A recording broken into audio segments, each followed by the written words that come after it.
বাইহাটা চাৰিআলিৰ পাত্ৰপুৰৰ দুই যমজ ভাতৃ নাম মৃণাল ডেকা আৰু মিণ্টু ডেকা। আৰ্থিক দিনতাই জুৰুলা কৰা কামেশ্বৰ ডেকা আৰু ভাৰতী ডেকাৰ পৰিয়ালত যেন জুয়ে পৰা সোণ হৈ জিলিকিছে দুই ভাতৃ। দুই ভাতৃৰ যাদুখনা কণ্ঠই জয় কৰিছে বহুজনৰ হৃদয়।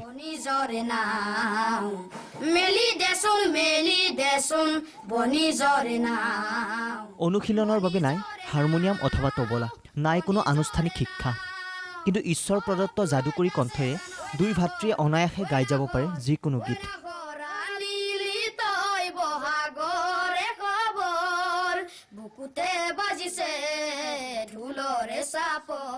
দুই ভাতৃৰ প্ৰতিভাই ইতিমধ্যে যথেষ্ট চৰ্চা লাভ কৰিছে ছ'চিয়েল মিডিয়াতো। অভাৱে জুৰুলা কৰা পিতৃ মাতৃয়ে দুই সন্তানক দিব পৰা নাই পৰ্যাপ্ত সা সুবিধা, কিন্তু বহু প্ৰত্যাহ্বানৰ মাজতো দুই ভাতৃয়ে অব্যাহত ৰাখিছে সংগীতৰ সাধনা।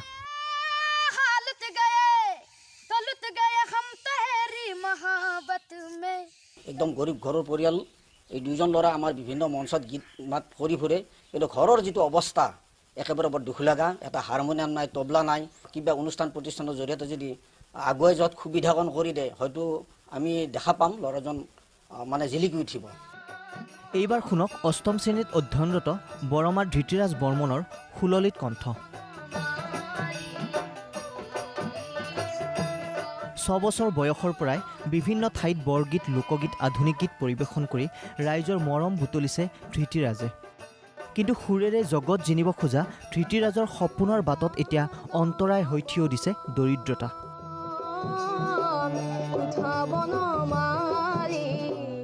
দিন হাজিৰা কৰি পৰিয়াল পোহপাল দিয়া পিতৃ চাণক্য বৰ্মনেও ধৃতিৰাজক দিব পৰা নাই পৰ্যাপ্ত সা সুবিধা। দেউতা দিন হাজিৰা কৰে, মই গান গাওঁ, প্ৰাইজ পাইছোঁ, স্কুলত গোৱাতে প্ৰতিযোগিতাত পাইছোঁ। সেইখিনিয়ে আহ্বান, আপোনালোকে যাতে মোক অলপ সহায় কৰে। মই বৰ্তমান দিন হাজিৰাই কৰি আছোঁ, কিন্তু ল'ৰাটোক একো দিব পৰা নাই সুবিধা এটা, একো যোগাৰ দিব পৰা নাই। তাত বিৰাটেই নিচা আছে, কিন্তু মই একো যোগাৰ দিব পৰা নাই। মোৰ এইখিনি খুব দুখ। কোনো হৃদয়বান ব্যক্তি, অনুষ্ঠান প্ৰতিষ্ঠানৰ সহায় পালে হয়তো এইসমূহ প্ৰতিভাই নিঃসন্দেহে এদিন উজ্বলাবলৈ সক্ষম হ'ব নিজৰ লগতে ৰাজ্যৰ নাম। বৰমাৰ পৰা ভৰত ৰাজবংশী আৰু বাইহাটাৰ পৰা জ্যোতিপ্ৰসাদ ডেকা, প্ৰতিদিন টাইম।